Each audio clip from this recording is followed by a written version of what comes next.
오늘 우리에게 주신 하나님의 말씀입니다. 마가복음 7장, 마가복음 3장 7절로 19절까지 말씀이 되겠습니다. 마가복음 3장 7절로 19절 말씀을 우리 교독해서 제가 먼저 읽고 여러분이 두 번째 읽으면서 교독해서 읽고 마지막은 한 목소리로 봉독하겠습니다. 예수께서 제자들과 함께 바다로 물러가시니 갈릴리에서 큰 무리가 따르며 온 유대와 예루살렘과 이두메와 요단강 건너편과 또 두로와 시돈 근처에 많은 무리가 그가 하신 큰 일을 듣고 나오는지라. 예수께서 무리가 에워싸 미는 것을 피하기 위하여 작은 배를 대기하도록 제자들에게 명하셨으니 이는 많은 사람을 그치셨으므로 병으로 고생하는 자들이 예수를 만지고자 하여 몰려왔음이더라. 더러운 귀신들도 어느 때든지 예수를 보면 그 앞에 엎드려 부르짖어 이르되 당신은 하나님의 아들이니이다 하니 예수께서 자기를 나타내지 말라고 많이 경고하시니라. 또 산에 오르사 자기가 원하는 자들을 부르시니 나온지라. 이에 열두를 세우셨으니 이는 자기와 함께 있게 하시고 또 보내사 전도도 하며 귀신을 내쫓는 권능도 가지게 하려 하심이 이러라. 이 열두를 채우셨으니 시몬에게는 베드로란 이름을 더하셨고 또 세베대의 아들 야고보와 야고보의 형제 요한이니 이 둘에게는 보아너게 곧 우레의 아들이란 이름을 더하셨으며 또 안드레와 빌립과 바돌로메와 마테와 도마와 알페오의 아들 야고보와 및 타데오와 가나안인 시몬이며 함께 있습니다. 또 가룟 유다니 이는 예수를 판 자더라. 아멘. 한 사람이 영향력이 있으면 많은 사람들이 그를 따르고 싶어하고 또 그와 같은 길을 걸어가고 싶어합니다. 그래서 한때 아마 평생도 그런 일들이 많이 있겠지만 공부를 잘하는 사람, 1등 하는 사람들이 영향력 있는 사람이다 이렇게 생각했고요. 또 시간이 지나면서 운동 잘하는 사람들을 따르고 싶고 영향력 있는 사람이다 이렇게 했던 적도 있었어요. 그리고 또 한때는 아이돌, 연예인 생활하는 사람들을 또 주로 영향력 있는 사람이어서 젊은이들이 그렇게 따라가고 싶어하는 1순위가 되기도 했습니다. 그리고 요즘은요, 팔로워가 많은, 구독자가 많은 유튜버들을 가장 따르고 선호하는 그런 영향력 있는 인플루언서가 되고 싶다라고 하는 이야기가 요즘의 대세인 것 같습니다. 그래서 수많은 그 사람들이 유튜브라는 플랫폼을 통해서 자기를 드러내고 또 구독자 수를 늘리려고 하고 또 그곳에서 경제적인 활동들을 또 영위하려고 하는 일들이 많이 있습니다. 이것이 오늘 이 시대의 상황인데 저는 이 오늘 본문을 통해서 예수님이 이 시대에 살고 계셨다면 어떤 관점들을 가지고 또 어떤 이 관심을 가지고 사셨을까, 좀 그 이야기를 여러분과 함께 좀 나누기를 원합니다. 오늘 이 본문을 풀어가기 앞서서 먼저 우리가 첫 번째로 주목할 내용이 무엇인가 하면 예수님 주변에는 참 무리들이 많았다. 요즘으로 얘기하면 최고의 유튜버라고 얘기할 수 있는 예수님 곁에는 엄청난 구독자들이 있었다라고 하는 것들 좀 한번 생각해 볼 수 있었던 거 좀 있으면 좋겠어요. 2000년 전이 아닌 지금 이 시대에 예수님이 오셨다면 얼마나 많은 구독자가 그 가운데 몰려들었을까라는 생각들을 해보게 됐어요. 어느 유튜버보다도 더 파괴력 있고 영향력 있고 주목받는 그런 존재가 예수님 모습 아니었을까 생각해 보게 됐어요. 성경을 읽어보면 예수님이 가는 곳마다 찾아오는 사람이 무지 많았어요. 오늘날처럼 SNS가 뛰어나지 않은 이런 광고가 없었음에도 불구하고 입에서 소문을 통해서 수많은 사람들이 늘 예수님 곁에 찾아왔어요. 오늘 본문 7절과 8절에 바로 그런 상황을 잘 설명해 주고 있어요. 7절 8절 한번 보시죠. 예수께서 제자들과 함께 바다로 물러가시니 갈릴리에서 큰 무리가 따르며 유대와 예루살렘과 이두메와 요단강 건너편과 두로와 시돈 근처에서 많은 무리가 그가 하신 큰 일을 듣고 나온지라. 예수님 주변에 많은 사람들이 몰려들었는데 이스라엘이라는 나라에서도 몰려왔고 그 주변 나라에서도 많은 사람들이 예수님께 몰려왔다는 거예요. 그가 행했던 말들과 그가 행하신 사건들 때문에 국내와 국외에서까지도 왔다는 거예요. 요즘으로 말하면 외국에서까지 달려왔다고 하는 거죠. 그리고 구절은 이렇게 기록해 놓고 있어요. 예수께서 무리가 애워싸 미는 것을 피하기 위해 작은 배를 대기하도록 제자들에게 명하셨으니, 사람들이 몰려와서 환영하고 칭송하고 나 정말 대단하다라고 막 그렇게 몰려왔는데 예수님은 부담스러워하시고 그 자리를 피하셨다는 거예요. 자신에게 열광하는 수많은 구독자가 있는데 거기에 일희일비하지 않고 소수의 사람들과 함께 다른 자리로 옮기셨다는 거예요. 어떤 날은요 3번씩이나 하루에 옮기셨던 적이 있었어요. 오늘 예수님 삶의 모습을 보면 그의 삶의 주변에는 참 많은 사람들이 있었다라고 하는 것들을 보여주고 있어요. 그런데 그것을 즐긴 게 아니었다는 거예요. 늘 피하셨다라고 하는 거예요. 그 얘기는 뭐냐면 예수님의 관심이 다른 데 있었다는 거예요. 그런 의미에서 우리가 두 번째 주목할 게 무엇인가 하면 예수님의 관심은 무리를 넘어서 제자에게로 늘 향해 있었다라고 하는 것들을 보여주고 있습니다. 본문 13절과 14절 말씀 보니까 또 산에 오르사 자기가 원하는 자들을 부르시니 나온지라 이에 12를 세우셨으니 이는 자기와 함께 있게 하시고 또 보내사 전도도 하게 하시며. 먼저 우리로 하여금 주목하기에 뭐 있는가 하면 많은 사람들이 있었어요. 늘 그 사람들에게도 주님은 관심 가지셨지만 궁극적으로는 그 사람들을 뛰어넘어서 원하는 사람들에게 하나님이 부르시고 관심 가지셨다는 거예요. 원하는 사람을 불렀다라고 하는데 가만히 보면 어떤 자격과 조건을 말씀해 주고 있지 않아요. 그러니까 원하는 사람을 부르셨던 데는 주님의 주도권이 있었다는 얘기고 세상적인 기준으로 주님이 부르지 않으셨다고 하는 거예요. 이 마태복음 5장부터 7장까지가 우리가 잘 알고 있는 산상수훈인데 이 땅에서 참된 이 복 있는 사람이 누구냐, 어떤 사람이 참된 제자이냐, 어떤 사람이 그리스도인됨의 삶을 이뤄가느냐라고 주시는데 그 마태복음 5장 1절로 2절이 이렇게 돼 있어요. 예수께서 무리를 보시고 산에 올라가 앉으시니 제자들이 나온지라 그때 입을 열어 가르쳐 이르시되 이렇게 말씀해 주고 있어요. 산상수훈이 사실은 기본적으로는 누구를 향한 말씀입니다? 제자들을 향한 말씀이라는 거예요. 소수의 특별히 원하시는 사람들을 향해서 주신 말씀이었다는 거예요.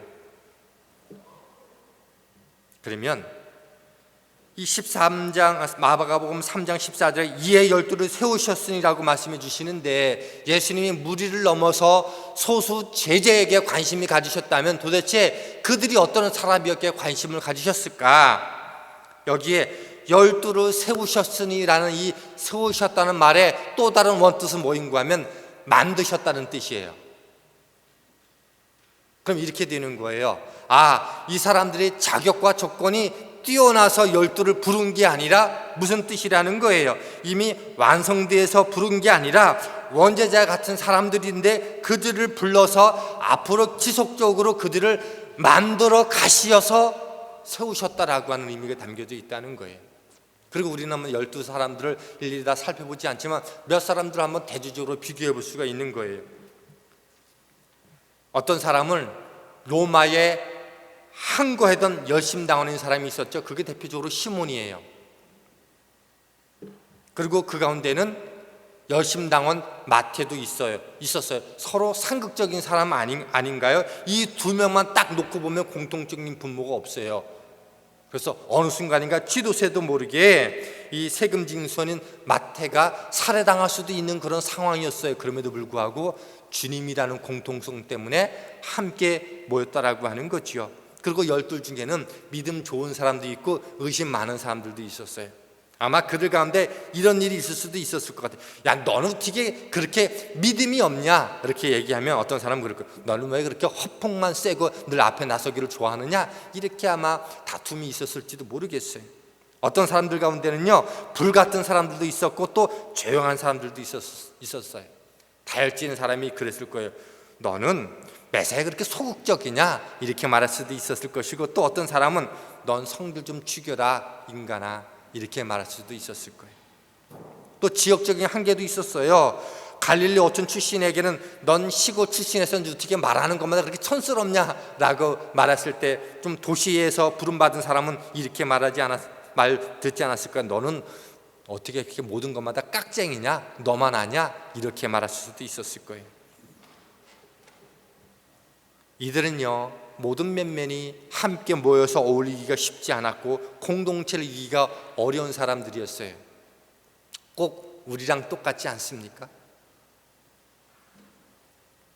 그런데 오직 함께 모일 수 있었던 것은 예수님 때문에 함께 할 수 있었다는 거예요. 예수님이 원하셔서 부르신 까닭에 제자됨이 있었고, 주님께서 여러분 한 사람 한 사람을 부르셔서 이 자리에 있게 하신 까닭에 오늘 우리가 이 자리에 있게 되었다고 하는 거예요.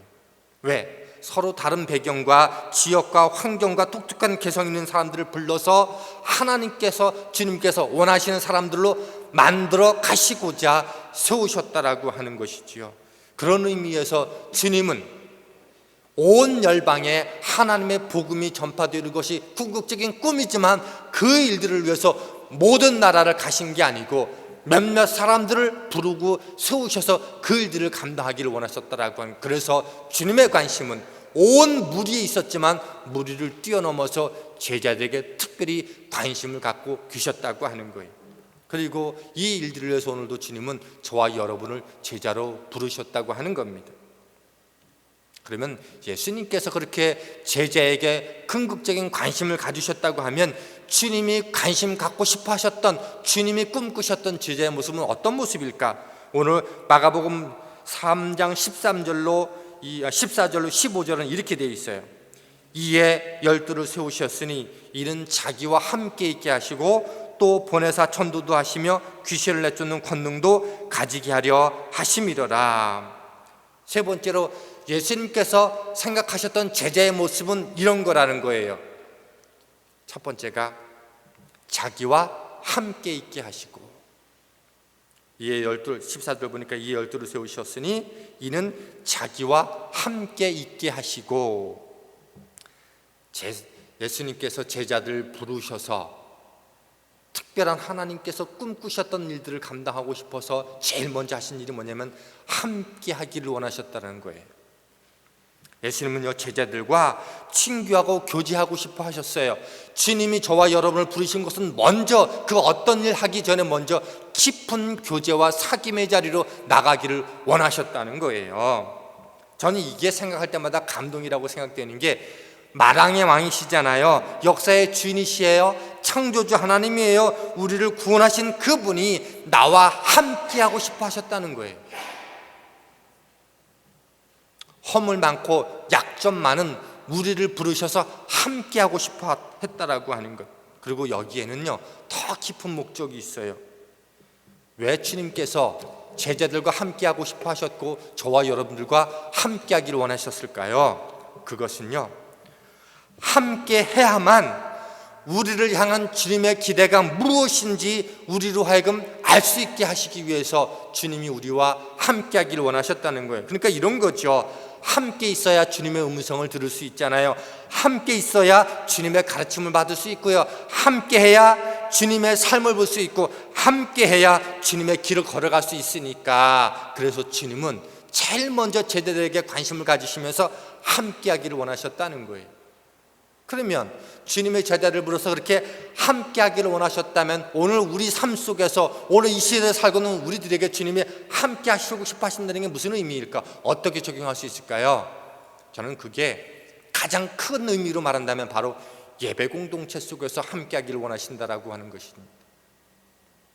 예배를 통해서 주님의 음성을 듣기를 원하고, 주님께서 가르치시는 게 무엇인지를 알기를 원하고, 또 그분의 삶이 무엇인지를 보게 하시고 그 길을 따라가도록 하기 위해서. 그러나 예배가 좀 더 폭넓으니까 그걸 조금 더 축약시키면 바로 이 두 가지라고 말할 수 있어요. 그게 뭐냐면 말씀과 기도라고 하는 거예요. 우리는 말씀을 통해서 주님의 음성을 듣게 되고요, 기도를 통해서 그분 앞에 나갈 수 있어요.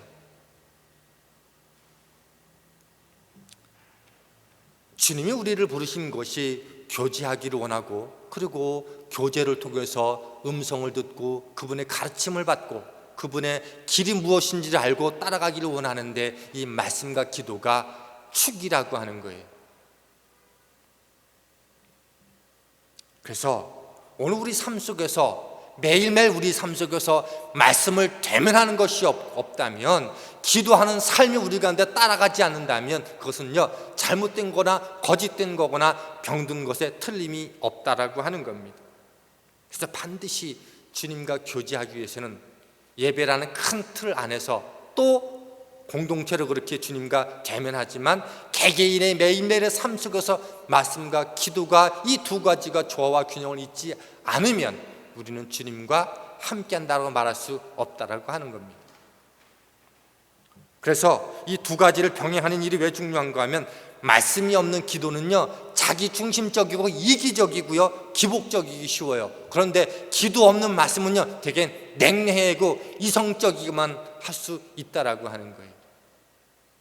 그래서 이 두 가지를 같이 가야 되는 거예요. 근데 문제는 뭐인가 하면, 이 말씀과 기도가 하나님의 자녀들에게 주시는 특권이라는 걸 사람들이 잘 몰라요. 그러니까 내가 하나님의 자녀되었기 때문에 요한복음 1장 12절에 있는 말씀처럼 영접하는 자 곧 그 이름을 믿는 자들에게 하나님의 자녀가 되는 권세를 주셨으니 이는 혈통이나 육정이나 다른 어떤 것으로 나지 아니하고 오늘 하나님의 뜻으로 말미암은 은혜인데, 이것이 특권인데 우리는 말씀으로 나가는 것, 기도하는 것들을요 되게 불편하고 힘들어해요.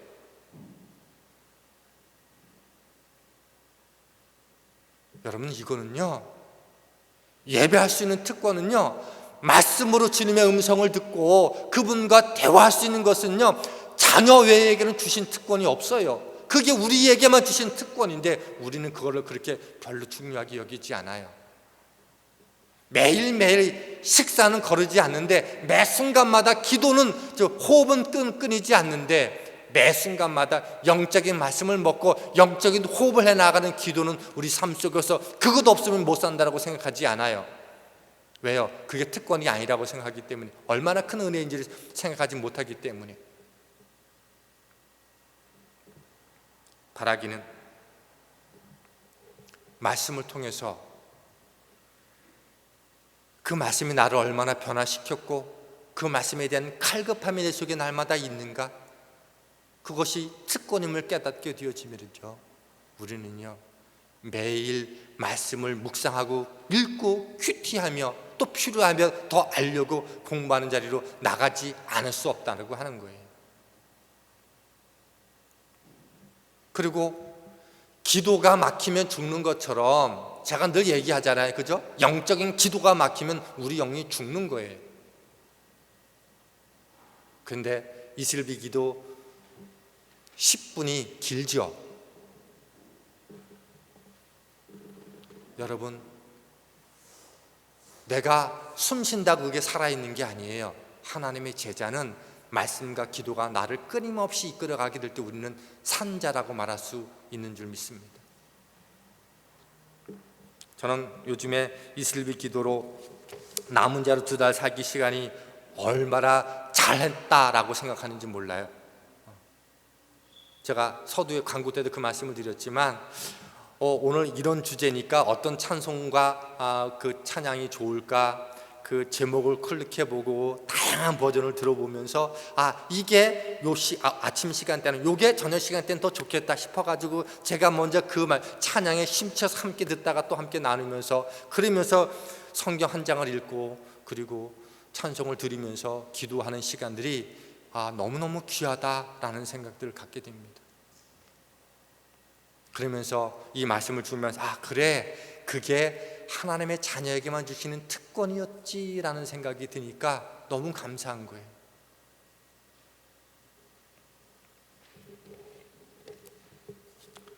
왜 주님이 함께 하기를 원하셨는가?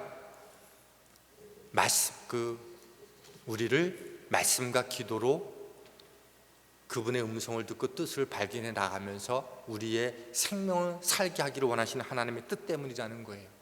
그거를, 그래서 우리는 매 순간마다 이 말씀과 기도로 나가야 되는데, 이 말씀과 기도로 우리가 준비되고 훈련되고 양육되어지는 그 의미는 무엇 때문이다? 그게 두 번째예요. 보내사 전도도 하게 하며 보내사 천도도 하며, 14절 보니까 그렇게 돼 있잖아요. 이에 12를 세우셨으니 또 보내사 천도도 하며 왜 우리를 말씀과 기도의 사람으로 세워가기를 원하실까요? 그래야 하나님의 음성과 하나님의 뜻을 알고 그분의 길들을 걸어가면서 우리도 그 길들을 걸어가도록 하기 위한 건데, 그게 뭐다? 전도하는 거라는 거예요. 예수님의 기대는요, 주님으로부터 보냄받은 사람, 파송받은 자의 삶을 살기를 원하는 데 있다는 거예요. 제자는요, 막 사는 게 아니에요. 예수 믿었으니까, 이제 천국 가게 됐으니까, 구원받았으니까 그냥 내가 하고 싶은 대로 가면 되는 게 아니라 주님이 보내신 자리로 나가는 거예요. 주님이 보내신 곳에서 영혼 구원으로 동참하는 삶이 오늘 우리에게 맡겨주신 삶이라는 거예요. 이것을 깨달으면요, 나를 보내신 그 가정, 그 직장, 그 일터, 그 시간들을 결코 흩으로 살 수 없게 되는 거예요. 나를 보내신 분이 그분임을 알게 되어지면 내게 주신 모든 하루의 24시간과 분초는요, 대충 보낼 수 없어요. 그래서 대충 보낼 수 없다 보니까 오늘도 주님의 음성과 그분에게 나아가고 그분의 뜻을 발견하면서 살려고 하다 보니까 가정이 사명의 자리가 되어지고, 일터가 사명의 자리가 되어지고, 만나는 그 사람이 사명의 그 대상이 되어지고, 그렇게 살다 보니까 어떻게 해요? 매 순간이 복된 삶이 되는 거예요. 이게 제자의 삶이라고 하는 겁니다. 그래서 주님은 무리를 넘어서 제자로 관심 갖게 하신 이유가 거기에 있어요. 제자의 삶은 그거기 때문에. 사람들이 종종 그런 얘기해요. 유구무원입니다. 입이 있어도 할 말이 없어요 라고 말해요. 오늘 하나님의 제자가 유구무원이란 말을 한다면 잘못 살고 있는 거예요. 오늘 내가 하나님의 제자로 살아가면서 내 삶 속에서, 내 인생 속에서 만나주셨던 그 주님의 은혜와 경험들을 가지고 내 이웃에게 말할 수 있는 이야기거리가 있다면 그는 유구무원인 사람이 아니라 잘 살고 있는 거예요. 왜? 그게 주님이 우리를 부르신 이유이고 그 이유에 합당하게 살고 있기 때문이라는 거지요. 그리고 세 번째로, 함께 하셔서 말씀과 기도의 사람으로, 예배의 사람으로 만드시고 천도로 하게 하면서 주시는 세 번째가 제자됨의 삶이 어떻게 나타나느냐? 15절 보니까 귀신을 내쫓는 권능도 가지게 하려 하심이로라. 귀신을 내쫓는 권능도 가지게 해 주신다는 거예요. 우리는 믿음의 길들을 걸어가면서 많은 사람들이 그렇게 얘기해요. 능력이 있었으면 좋겠다, 내게 권세가 있었으면 좋겠다고 얘기해요. 왜요?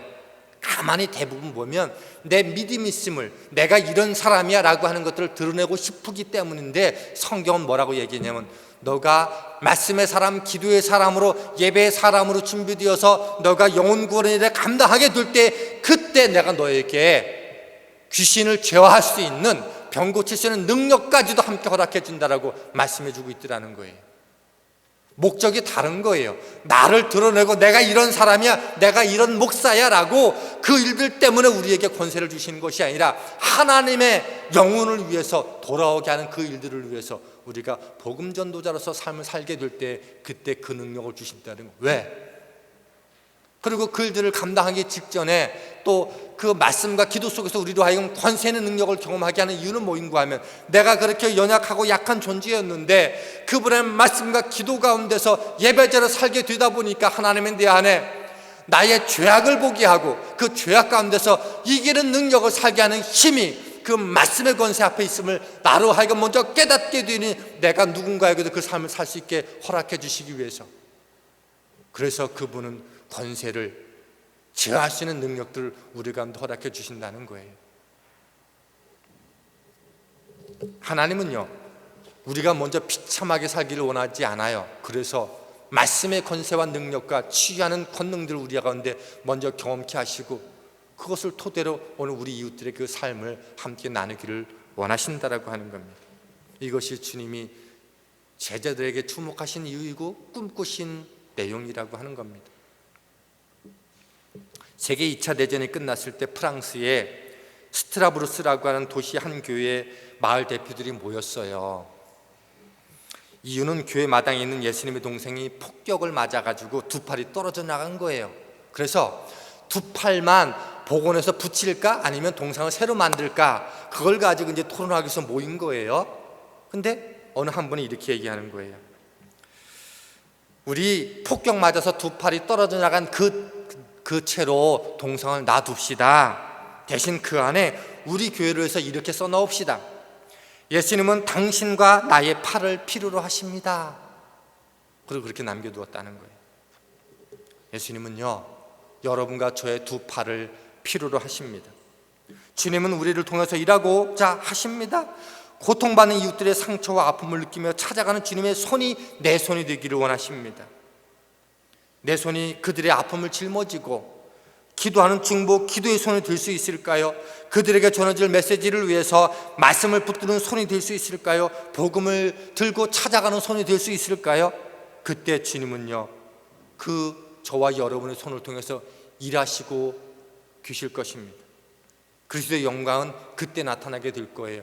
그때 귀신을 내어 쫓는 권세가 나타나게 될 것이고, 그때 모든 것들을 회복시키는 능력의 권세가 그 인생 가운데 함께 일어나게 될 것입니다.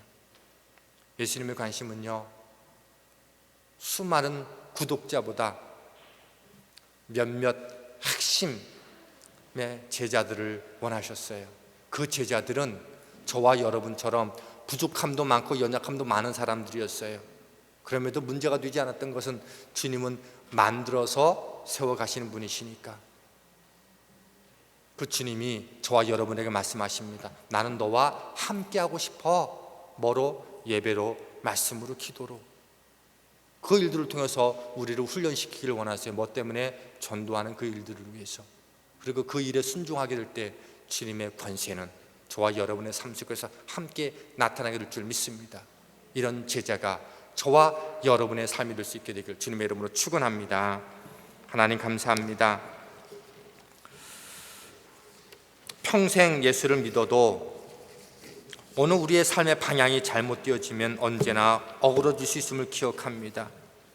내 능력과 나의 믿음 있음, 교회를 성장하고 부흥시키기 위해서 권세를 달라고 하는 게 아니라 영혼 구원을 위해서 훈련받은 자로 바르게 살기 위해서 오늘도 주님의 권세를 허락해달라고 하는 믿음의 제자들이 오늘 나 한 사람이 되게 해달라고 고백하고 다짐하는 귀한 이 시간 되게 하여 주시옵소서. 예수님 이름으로 감사하며 기도합나이다. 아멘.